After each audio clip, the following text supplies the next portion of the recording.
सबको जय मसीह की। प्रभु का धन्यवाद करते हैं। परमेश्वर एक और दिन लेकर आया। प्रभु भला है, प्रभु की करुणा सदा की है। आज एक और दिन फास्टिंग प्रेयर में बैठने के लिए पवित्र आत्मा ने मदद किया है और आज एक और दिन कुछ बातों को लेकर आपके सम्मुख आने के लिए परमेश्वर ने मदद किया। मैं आपको ये बताना चाहता हूँ, ये आज प्रकाशित वाक्य की लास्ट में 7वीं कलीसिया है जिसके बारे में आज आपको मैं बताना चाहता हूँ। इससे आगे हम एक नया टॉपिक शुरू करेंगे। उससे अगला सप्ताह गुड फ्राइडे का होगा और उससे अगले सप्ताह हम एक नए टॉपिक को लेकर आएंगे। पवित्र आत्मा मदद करे कि जो भी हम चाहते हैं कि उसके अनुसार परमेश्वर सबको सिखाने पाए। मैं विश्वास करता हूँ आप लोग सीख रहे हैं। आज हम एक और कलीसिया के बारे में सीखने जा रहे हैं। पिछली 6 कलीसियाओं में हमने प्रकाशित वाक्य में सीखा है। इफिसुस, स्मरणा, परगमन और थुआतीरा, सरदीस, फिलदिल्फिया, ये 6 कलीसियाओं के अंदर हमने सीखा अलग अलग बातें। अब ये लास्ट में है लदोकिया की कलीसिया, द चर्च ऑफ लदोकिया। मतलब लौदीकिया की कलीसिया का अगर मैं आपको बताऊं तो ये 6 कलीसियों का एंडिंग है ये कलीसिया। अगर आपको पूरी 6 कलीसिया का मतलब समझना है तो आपको इस कलीसिया में समझ आएगा। ये कलीसिया का मतलब है कि आपको पवित्र आत्मा ये बताना चाहता है कि मैं क्या चाहता हूँ आप लोगों से। मैं क्या चाहता हूँ आप लोगों से कि मेरा जीवन में मैं मतलब ये पवित्र आत्मा की क्या ख्वाहिश है हमारे लिए। पवित्र आत्मा हमसे क्या चाहता है। ये लौदीकिया की कलीसिया के द्वारा मतलब ये लास्ट संदेश उसका। अगर मैं आपको बताऊं तो पवित्र आत्मा जो 6 कलीसिया का निचोड़ है ये 7वीं कलीसिया है। ये 7वीं लौदीकिया की कलीसिया। हालेलुया। तो प्रभु का धन्यवाद हो। अगर आपको ये सही से समझ में आ जाए तो मैं विश्वास करता हूँ जो पीछे हमने 6 कलीसिया में बारे में सीखा है आपको पूरी क्लियरिटी समझ आ जाएगी। क्योंकि जो 6 कलीसियाओं के अंदर अलग अलग बातें बताई गई। इसके अंदर पहली कलीसिया के अंदर प्रेम नहीं है, दूसरी कलीसिया के अंदर कलेश बहुत है, दरिद्र हैं, उत्पीड़न है, समस्याएं हैं। तीसरी कलीसिया के अंदर बिलाम की शिक्षा है। चौथी कलीसिया के अंदर इजबेल की शिक्षा है। 5वीं कलीसिया के अंदर जीवित है पर मरी हुई है। 6ठी कलीसिया के अंदर छोटी सी कलीसिया सामर्थ छोटी सी है।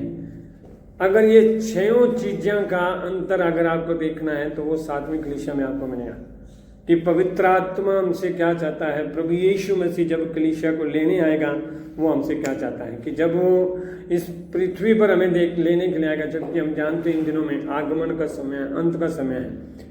और जब अंत का समय है तो हमें कोई पता नहीं वो कौन सा दिन होगा। बाइबल बताती है 32 सुसमाचार में ना स्वर्गदूत जानते हैं, ना पिता जानता है कि ना पुत्र जानता है, ना स्वर्गदूत जानता है, केवल पिता जानता है। उसको पता है भी कौन सा क्या समय है वह। हम जानते हैं इन दिनों में जब कि बाइबल में बताया गया था जैसे नूह का समय था वैसे ही अब का होगा। और एक जगह ये भी लिखा है जहाँ पर तुम लड़ाइयाँ की चर्चा सुनो तो समझना कि वो द्वार पर खड़ा है। अगर ये बात है तो हमें इस बात को समझना चाहिए कि पवित्र आत्मा इस कलीसिया के द्वारा हमें समझना चाहिए कि हमें इन दिनों में करना क्या है। मैं आपको पूरी बात बताऊंगा जो पवित्र आत्मा ने मुझे सिखाया है। तो मैं विश्वास करता हूं कि परमेश्वर आपसे भी बात करेगा। और मैं एक और बात कहना चाहता हूं कि जब भी आप इस वचन को सुनते हो कुछ ना कुछ रिस्पॉन्स होना चाहिए ताकि हमें समझ में आए कि आप लोगों समझ में भी आ रहा है या नहीं समझ में आ रहा है। याद रखना, मैं किसी दुनिया के अंदर अपना शो ऑफ करने के लिए नहीं, परंतु कुछ 2-3 भाई थे जिनको ज़रूरत थी तो वो कलीसिया में नहीं जुड़ पा रहे थे, तो इसलिए उनके लिए मैंने ये काम शुरू किया है। अगर मैं कहता हूँ तुम सब लोग विश्वास के साथ इसे सुनते हो तो मैं प्रार्थना करता हूँ कि परमेश्वर आप लोगों को आशीषित करे और प्रभु बहुत ब्लेस करे। चलिए हम वचन को शुरू करते हैं। लौदीकिया की कलीसिया के बारे में बाइबल पूरी क्लियरिटी से बताती है कि परमेश्वर क्या कहना चाहता है। हालेलुया। चलिए हम शुरू करेंगे। लौदीकिया की कलीसिया, प्रकाशित वाक्य 3 अध्याय का 14 से लेकर 22 तक। जब पवित्र आत्मा उसमें हम जब पढ़ते हैं तो उसके अंदर है परमेश्वर है क्या कलीसिया को कहना चाहता है वो हमें समझ में आता है। प्रकाशित वाक्य 3 का 14 से लेकर 22 तक है। हम पढ़ेंगे, लौदीकिया की कलीसिया के दूत को यह लिख। मतलब भी परमेश्वर क्या कहना चाहता है, कौन लिखवा रहा है? मैंने आपको शुरू से बताया था, परमेश्वर मसीह लिखवा रहा है। और लिख कौन रहा है? यूहन्ना। मतलब भी अगर लिखने वाला खुद यीशु मसीह है, जो बातें यीशु मसीह कह रहा है वही लिखे जा रही हैं। तो क्या कह रहा है? जो आमीन और विश्वास योग्य और सच्चा गवाह है। आमीन बाइबल बताती है जो आमीन। आमीन का मतलब हम क्या समझते हैं? जी, प्रार्थना पूरा हो गया।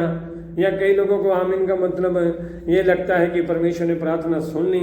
जो कई लोगों को लगता है कि आमीन का मतलब है कि अब आंखें खोल लो। तो मतलब भी बाइबल के अनुसार आमीन का मतलब क्या है पता है? खुद परमेश्वर मसीह।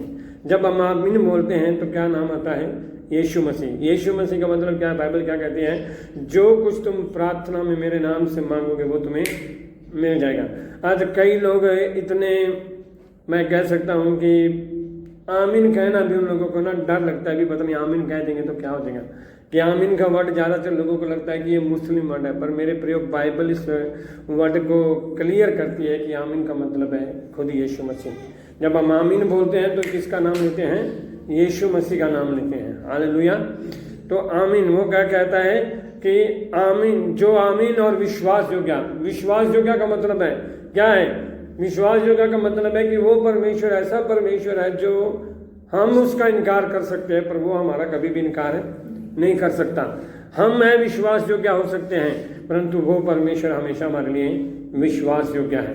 हम कई बार उससे पीछे हट जाते हैं, कई बार हम उससे मुख मोड़ लेते हैं, कई बार हम प्रार्थना करनी छोड़ देते हैं, कई बार हम वचन से दूर भाग जाते हैं, परंतु वो परमेश्वर फिर भी हमारे लिए विश्वास योग्य रहता है। कहता है कि तुम्हारे पाप चाहे लाल रंग के हों चाहे रंगवाले रंग के हों तो भी मैं हिम के समान से सफेद कर दूंगा। मतलब भी आप चाहे भटक के भी गए हों, जैसे हम बाइबल में बताती है उड़ाऊ पुत्र के बारे में।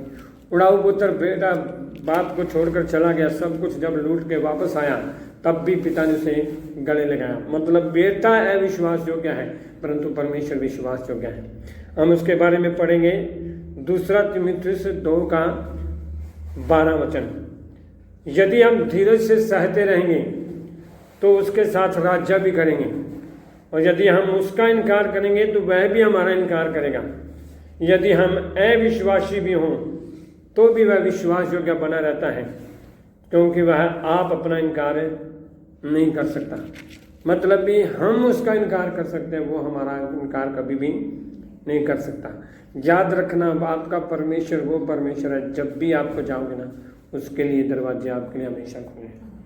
आज तक रुके हो परमेश्वर से दुआ करने में, प्रार्थना करने में, उसके पास जाने से आप रुके हो, परमेश्वर आज भी तैयार है आपको स्वीकार करने के लिए। हालेलुया। इसका मतलब ये नहीं है कि वो आपके गुनाह नहीं देखता, पाप नहीं देखता। इसका मतलब ये है कि वो आपसे प्यार करता है, उसी प्यार के बदले उस प्यार के प्रति वो विश्वास योग्य है। फिर क्या कहता है? जो आमीन और विश्वास योग्य और सच्चा गवाह है। सच्चा का मतलब क्या है? कि वह अपनी सच्चाई के द्वारा जाना जाता है, वो अपने स्वभाव के द्वारा जाना जाता है कि वो सच्चा परमेश्वर है। बाइबल बताती है वो मनुष्य नहीं कि वो झूठ बोले, वो ऐसा परमेश्वर नहीं कि वो अपनी इच्छा बदले। याद रखना, जो उसने आपको कहा है वो उसे पूरा करता भी है। ऐसा परमेश्वर नहीं है कि उसने बोला कुछ और करता कुछ है। हम मनुष्य हैं, कभी ऐसी बात बोलते हैं, कभी कहते हैं ये नहीं करेंगे, कभी कहते हैं वो नहीं करेंगे, फिर हम वही कर देते हैं। हम हर दिन कहते हैं इसको नहीं मारेंगे, इसको नहीं पीटेंगे, फिर इसको थप्पड़ मार देते हैं। इसका मतलब हम सच्चे नहीं हैं, पर वो सच्चा परमेश्वर है। कई बार हम परमेश्वर को भी अपने स्वभाव की तरह उसको मान लेते हैं कि जैसे मैं बातों का इनकार कर देता हूँ, कहीं वो भी ना हमारा इनकार कर देंगे। वो ऐसा परमेश्वर है, वो कभी भी आपका इनकार नहीं करता। हालेलुया। उसके आगे क्या कहता है? और परमेश्वर की सृष्टि का मूल कारण है। मतलब कि जिस परमेश्वर ने पूरी सृष्टि को बनाया वो परमेश्वर आज इस कलीसिया को क्या कहता है? मतलब भी वो परमेश्वर हम सारी कलीसियाओं को क्या कहता है? वह यह कहता है कि मैं तेरे कामों को जानता हूँ। किसको जानता हूँ? मैं तेरे कामों को जानता हूँ। मतलब भी तू क्या कर रहा है, किस प्रकार बैठता है, किस प्रकार तू चलता है, क्या तू बोलता है, मैं सब कुछ है जानता हूँ। मतलब भी वो कहता है कि याद रखना, जो परमेश्वर सच्चा है, आमीन है, विश्वास योग्य है, जो सृष्टि का मूल कारण है, वो कहता है मैं तेरे कामों को जानता हूँ। दाऊद कहता है तू मेरा उठना बैठना चलना फिरना सब कुछ जानता है, मैं तुझसे छिपकर कहाँ जाऊँ। अधोलोक में छिपो तो तू वहाँ पर भी है, पहाड़ों पर चढ़ जाऊँ तो तू वहाँ पर भी है। याद रखना, हम जब गलत काम करते हैं हमें लगता है कोई नहीं देख रहा, पर वो सृष्टि का मूल कारण हर वक्त हर घड़ी आपको देखता है। हालेलुया। वह यह कहता है कि मैं तेरे कामों को जानता हूँ कि तू न तो ठंडा है और न गर्म, न तू ठंडा है न गर्म। फिर मतलब कैसा है, भला होता कि तू ठंडा या गर्म होता, मतलब या तो तू ठंडा रहे या गर्म रहे, एक हो। पर ना तो तू ठंडा ना गर्म है, इसलिए कि तू गुनगुना है। गुनगुना गुनगुना मतलब है ना तो ठंडा है ना, इनका मतलब कि मैं सोचता था कि ठंडा गर्म के मारे परमेश्वर है कहता कि ठंडा गर्म का मतलब क्या होता पता है। पूरा सप्ताह आप कर रहे हैं ठंडे, एक दिन चर्च च आने पूरे गर्म, परमेश्वर आज असीं तेरे वास्ते वो करांगे। एक दिन आपको डांट पैंदी है तो लै भी अज तो लैके गलती हो गई, सॉरी मंग ली, अगू तो लैके काम नहीं करना। फिर अगले पल च भुल जाने। हुण अगे मैं तुहानूं दसां ते पास्टर मीटिंग दे विच कई बार किस मीटिंग दे विच आपां बहिने आ, उस मीटिंग दे विच आपां बहुत निर्णय लैंदे कि आप आह करांगे आह करांगे, पर जदों मीटिंग दे विचों बाहर निकलने आपां निर्णय खत्म। मतलब ना तो ठंडे आ ना जिंदगी चली जाती है, की हो जाता जिंदगी चली जाती है। चर्च भी आए जाने, बाहर नज़ारे भी ले जाने, प्रार्थना भी करी जाने, गाने भी सुनी जाने, आराधना भी करी जाने, गालां भी कढ़ी जाने, और कि ताड़ियां भी मारी जाने, झूठ भी मारी जाने। ये जिंदगी चलती भी मतलब बिना कुछ नहीं होता। परमेश्वर कहता तू आप ठंडे भी हाँ गर्म भी हाँ, जिंदगी के मजे लेंदे पे। फिर इस करके कहता है कि तू ना तो तू ठंडा ना गर्म में गुनगुना है। इनका मतलब है कि परमेश्वर की नज़र ठीक है। आप ना तो सिर इनका मतलब है ना तो आप दुनिया च गए ना परमेश्वर च गए, ना दुनिया च ना परमेश्वर च गए। आप विच विचाले हटके फिरने, ना तो आप आगा मार सकते ना आप उधर जा सकते। इनका मतलब की है कि होंदा तू ना तो तू ठंडा ना गर्म है, इस करके तू गुनगुना है, मैं तेनों अपने मुँह तू उगलने पर। मतलब भी जी ना तो तू ठंडा ना गर्म है, तू वो लक्षण करना है कि मतलब भी घर तू आना भी मेरे वास्ते प्रभु को नहीं गा, जब चर्च च होना कि मेरे वास्ते प्रभु है। इस करके तू है कि तू ठंडा ना गर्म है, तू गुनगुना चलता मैं। इस करके कहता मैं तेन मुँह तू उगलने पर तेन मैं सट्टन पर। सट्टन का मतलब ये है, याद रखा जाए कि ਜਿਹੜੀ चीज़ सट्टी जाती है दोबारा चुकी नहीं जाती। बाइबल दसदी है पुराने नियम के विच परमेश्वर है इस गल नूं क्लीयर दे विच करदा पिया कि आंदा जो तुसीं करदे पए जे ना, वो आंदा है कि तुसीं मैं तुहानूं एक थां ते यहेजकेल दी किताब दे विच ये लिखिया है, भविष्यवक्ता नूं की आंदा है कि मैं अगर उसका की तुहानूं उदाहरण देवां, मल मूत्र नूं जिवें मतलब भी आंदा है तुसीं गंद नूं जिवें तुसीं घर दे विच रख ताकि लोगों को समझ आ जाए कि तुसीं किहो जी जिंदगी जींदे पे। याद रखा जाए बाइबल दसदी है कि बई सूर कीचड़ जाता है, बाहर निकल आता फिर दोबारा कीचड़ वड़ जाता है। कुत्ता अपनी उल्टी में छट के उल्टी कर देता फिर भी मूँह से पा लेंगे, पर अपना परमेश्वर वो कोनेगा जिन्हें एक ही उगल दिता ना दोबारा को नहीं अपन लेंदा। अज का मसीह यहो जाए फिर जो ठंडा ना गर्म है, अज का मसीह यहो जाए कि खुद ही उल्टे काम करता फिर माफ़ी मंगता फिर उल्टे काम करता। ये मैंने पता है गलत गल तुहानूं लगती पई है, पर बाकी इस वचन दे विच जो दसदा पिया कि तू किवें गुणगुणे का मतलब क्या है, तू वो जिहा जीवन जींदा पिया कि तू आप ही उगली जाना आप ही छट्टी जाना। पर वो आंदा जे दिन मैं उगलिया ना मैं तुहानूं मुड़ के नहीं वेंदा। वो आंदा मैं तेनों उगलने पर अपने मुँह से उगलने पर। एक गल दसा उदाहरण देवां मैं, एक गलत उदाहरण तुहानूं समझ आने वास्ते दसां मैं। कोई भी बंदा थुक सट के कभी वापस पकड़ देंदा है, वो परमेश्वर आंदा है कि ਜਿਹੜੇ ठंडे और गर्म ਦੇ चलते पे उन्होंने मैं वो काम करने वास्ते मैं उन्होंने वास्ते वो काम करने वास्ते कि मैं उन्होंने दोबारा चुकता भी कोई मैं मेहनत भी कोई मैं। उस तो अगे क्या आंदा है, तू कहता है कि मैं धनी हूँ, कि तू कहता है मैं धनी हूँ, मेरे पास फुल पैसा है और धनवान हो गया हूँ और मुझे किसी वस्तु की कोई घटी नहीं। मतलब आज तेन लगता है कि मेरे पास कलीसिया बहुत है, लोग बहुत हैं, पैसा बहुत है, सारे मेरी मनते ने, सारा कुछ कर देने, पर वो कहता है कि यह नहीं जानता कि तू अभागा और तुच्छ और कंगाल और अंधा और नंगा है। बाइबल की धरती पे अगर तुम ध्यान नाल पढ़ोगे, प्रकाशित वाक्य 3:17 लिखा है कि तू कहता है कि मैं धनी हूँ और धनवान हो गया हूँ और मुझे किसी वस्तु की घटी नहीं।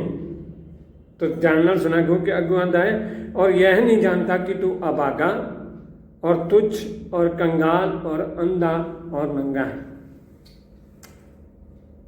मतलब भी अगर परमेश्वर कहता कि है कि तेनों लगता है कि मेरे को पैसा बहुत है, मैंने किसी गल की घटी नहीं गई, पर तू है कि मैं अभागा। अभागे का मतलब क्या पता है? सब कुछ कोल है पर उन्हें इस्तेमाल नहीं कर पाना। अज पता है एक गल समझ में, अज कई लोग चोरी का पैसा लगते हैं, उल्ट थां तो पैसा कमाते हैं, कमा के बड़ा बिजनेस कर लेंगे, नशा बेच के बिजनेस कर लेंगे, आ कर वो पैसा हंडाण नहीं मिलता।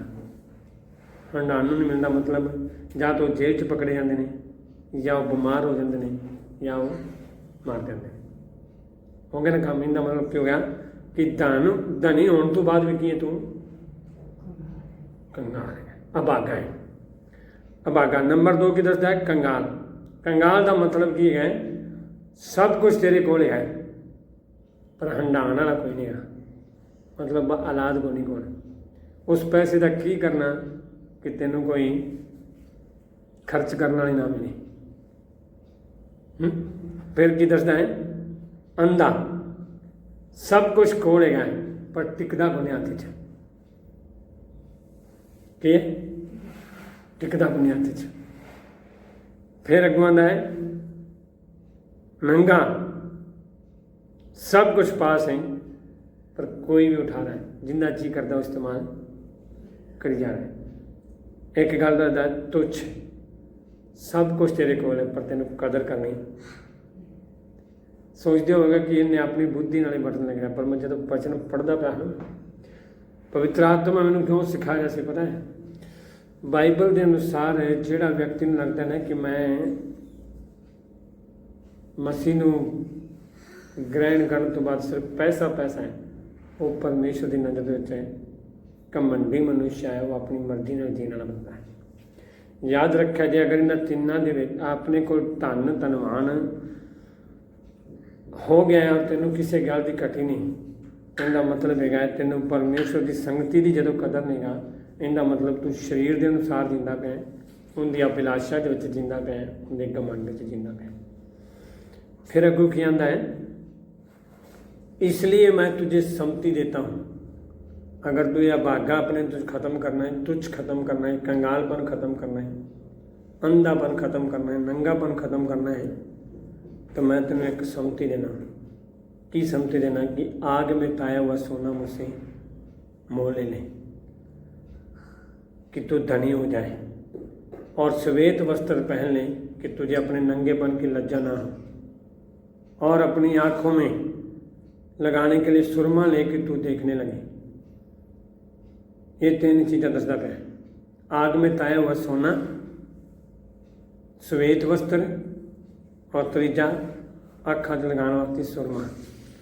मतलब ये 3 चीज़ा अगर तू आ जाएगा तो तेन इस चीज़ की कदर हो जाएगी। कदर हो जाएगी मतलब कदर का की है कि अगर तेरे को 3 चीज़ा है ने, केड़ियां?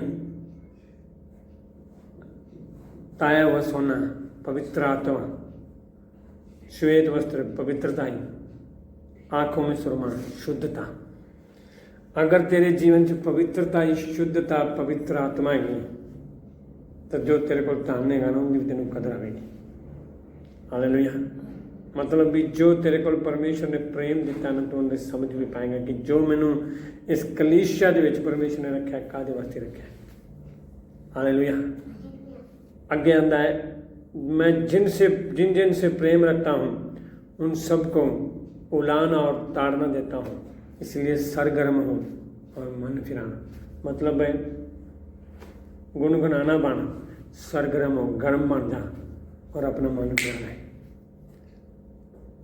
मन फिराना किन्ना चो मन फिराना, ਜਿਹੜੇ ਕੰਮ ਤੋਂ ਟਿਕ ਪਕੜੇ ਹੋਏ ਨੇ, ਜਿਹੜੇ ਪਾਪ ਜਿਹੜੇ ਗੁਨਾਹ ਦੇ ਵਿੱਚ ਤੂੰ ਫਸੇ ਨੇ ਉਹਦੇ ਚੋਂ ਕੀ ਕਰ ਲੈ, ਮਨ ਫਿਰਾਣਾ। ਕਿਉਂ ਮਨ ਫਿਰਾਣਾ? ਕਿ ਜਿਨ੍ਹਾਂ ਨੂੰ ਮੈਂ ਪਿਆਰ ਕਰਨਾ ਉਹਨਾਂ ਨੂੰ ਤਾੜਨਾ ਆਵੇਗੀ ਤੇਰੇ ਉੱਤੇ, ਪਰ ਮੈਂ ਤੈਨੂੰ ਕਦੀ ਵੀ त्यागांगा नहीं। इस करके बाइबल की आती है, देख मैं द्वार पर खड़ा हुआ खटखटाता हूँ। याद रखना वो परमेश्वर कहाँ पर खड़ा है? द्वार पर। यदि कोई मेरा शब्द सुनकर द्वार खोलेगा तो मैं उसके पास भीतर आकर उसके साथ भोजन करूँगा और वो मेरे साथ। अब यहाँ पर मैं एक छोटी सी बात बताना चाहता हूँ। परमेश्वर का उद्देश्य की है पता है? अपने नाल बह के संगति करना। अज लोगों को लगता है कि लोग प्रभु को आउंदे ने, आशीष पाते हैं, पैसा वेंदे ने, धन वेंदे ने, चमत्कार वेंदे ने, पर अगर दसा तो बाइबल की दसदी है उत्पत्ति दे विच परमेश्वर मनुष्य नाल संगति रखदा सी, पर हवा दे पाप दे कारण वो संगति टुट गई। वो पाप नूं खत्म करने वास्ते परमेश्वर ने कई मनुष्य कले, पर किसी ने भी अपना मन फिराया नहीं। फिर उस तो बाद कौन आ गया? यीशु मसीह। यीशु मसीह ने उस पाप नूं अपने उत्ते लैके लहू पा के आपां नूं शुद्ध कर दिता, जदों शुद्धता आ गई अपने अंदर, पवित्र आत्मा ने, बाइबल का ये प्रकाशित वाक्य के अगर आप लास्ट में जाके देखोगे, जो रिश्ता उनका अदन के बाद में टूटा था वही रिश्ता प्रकाशित वाक्य में आके दोबारा जुड़ता। हालेलुया। मतलब भी परमेश्वर का काम की है, पुराने नियम के विच अदन बाग है, नए नियम के विच प्रकाशित वाक्य अदन बाग है। विच कौन खड़ा है? यीशु मसीह। इहदा मतलब है कि प्रभु यीशु मसीह आया जिहड़े अदन बाग चो अपना रिश्ता टुटिया सी, उस अदन बाग च रब दोबारा रिश्ता जोड़न वास्ते। हुण मैं तुहानूं दसां मैं क्यों कहा सी भी ये 7 कलीसियां दा जोड़ अंत है। मतलब भी 6 कलीसियां दे लास्ट में आके की आंदा है, मेरा उद्देश्य सिर्फ तुहानूं हैगा अपने पिता नाल मिलाना। मेरा उद्देश्य की है तुहानूं पिता नाल मिलाना।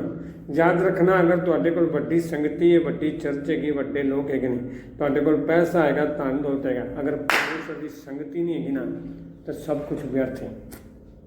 जदों परमेश्वर की संगति आ जाएगी तुहाडे अंदर, उदों पवित्र आत्मा काम करेगी, तुहाडे अंदर पवित्रता ही आएगी, तुहाडे अंदर शुद्धता आएगी। और जदों तक ये नहीं जीवन तुहाडे अंदर हुंदा, एक कलीसिया उठाई भी नहीं जाती। याद रखना, कलीसिया उठाई जाएगी, लोग उठाए जाएंगे जिहड़े परमेश्वर की संगति को मनांगे।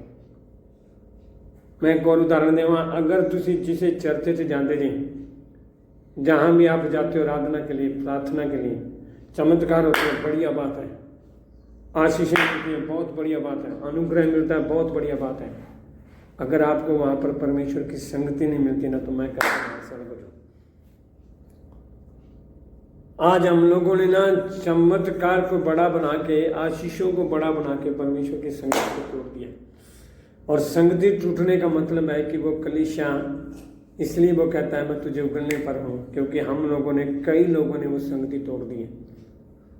आज लोग पैसों के पीछे भाग रहे हैं, लेन देन के पीछे भाग रहे हैं, आज कई जरूरतों के पीछे भाग रहे हैं, पर कोई भी परमेश्वर की संगति के पीछे नहीं भागता।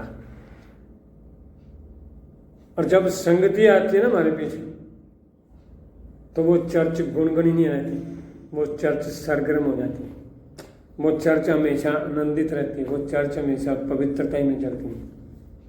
ये सिर्फ एक चर्च के लिए नहीं, हर एक जन के लिए परमेश्वर ने ठहराया है। 6 कलीसियों के अंदर परमेश्वर ने बताया कि आपके अंदर क्या चल रहा है। 7वीं कलीसिया के अंदर उसने तोड़ बताया कि अगर आपकी कलीसिया के अंदर पवित्र आत्मा, पवित्रता और शुद्धता है तो आपकी कलीसिया उठाई जाएगी। इसलिए मैं आपको ये कहना चाहता हूँ कि हम तब नहीं उठाए जाएंगे, हमारे पास भीड़ बहुत है, तब नहीं उठाए जाएंगे, हम आशीषित बहुत हैं, तब उठाए जाएंगे जब संगति हमारी परमेश्वर के साथ है। इसलिए वो यहाँ पर कहता है मैं द्वार पर खड़ा हूँ। मैं बार बार एक मसीह लोगों को आपको एक चर्च में एक उदाहरण देता हूँ। मैं पुराने नियम में द्वार पर शैतान खड़ा था, नए नियम में द्वार पर यीशु मसीह खड़ा है। यीशु मसीह को आने के लिए आपकी परमिशन चाहिए, शैतान को आने के लिए आपकी परमिशन नहीं चाहिए।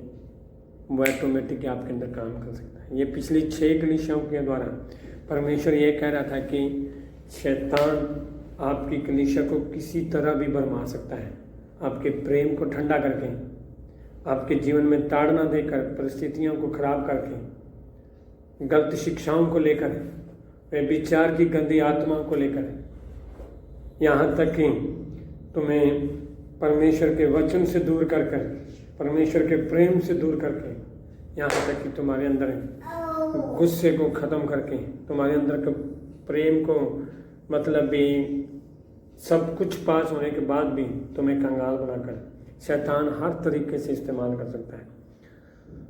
उसने हर एक 6 कलीसियाओं के बारे में बताया। उसने एक कलीसिया को बताते हैं कि शैतान आपके पास पास्टरों के द्वारा भी काम कर सकता है, हर परिस्थिति में काम कर सकता है। पर सबसे बड़ी बात है वो जो कलीसिया मेरी संगति में चलती है, पवित्र आत्मा उस कलीसिया के अंदर है। मैं आपको एक बात बताऊं, कलीसिया तब नहीं शुरू हुई जब यीशु मसीह आया, कलीसिया तब शुरू हुई जब पवित्र आत्मा आया। पवित्र आत्मा जिस कलीसिया के अंदर है ना, वो कलीसिया उठाई जाएगी, वो ही कलीसिया परमेश्वर की महिमा करनी पड़ेगी। आज ये मत सोचना कि कलीसिया वो उठाई जाएगी जिसके पास लोग बहुत हैं, कलीसिया वो उठाई जाएगी जो चमत्कार बहुत करता है, कलीसिया वो उठाई जाएगी जो मतलब भी आशीषें बहुत रखा हुआ है, कलीसिया वो उठाई जाएगी जो उसकी संगति में रहता है और पवित्र आत्मा में चलता है। पवित्र आत्मा आपके अंदर पवित्रता को लेकर आती है, पवित्र आत्मा आपके अंदर शुद्धता को लेकर आती है। वो शुद्धता वो जो सिर्फ आपके शरीर के अंदर ही नहीं, आत्मा को भी शुद्ध करती है। हालेलुया। इसलिए वो क्या कहता है कि जो जय पाए मैं उसे अपने साथ अपने सिंहासन पर बैठाऊंगा, जैसा मैं भी जय पाकर अपने पिता के साथ है उसके सिंहासन पर बैठ गया। अगर आपको कलीसिया का मतलब समझना है ना, तो ये इसका लास्ट उत्तर है, 21 में लिखा है। दूसरा अध्याय 1 से लेकर 3रा अध्याय लास्ट 21 तक है। इसका उत्तर क्या है बताएं? जिस प्रकार यीशु मसीह ने बताया ना यूहन्ना रचित सुसमाचार में, मैं अपने पिता के पास गया हूँ तुम्हारे लिए जगह तैयार करने के लिए, जगह तैयार करने के लिए। बाइबल बताती है कि परमेश्वर ने कहा जैसे मैं अपने पिता के पास बैठा हूँ वहीं पर तुम्हें भी बैठाऊंगा। ये यूहन्ना में उसने बात बोली। प्रकाशित वाक्य भी वही बोलता है कि वही परमेश्वर के पुत्र के साथ बैठ पाएगा जो उसके साथ करता है।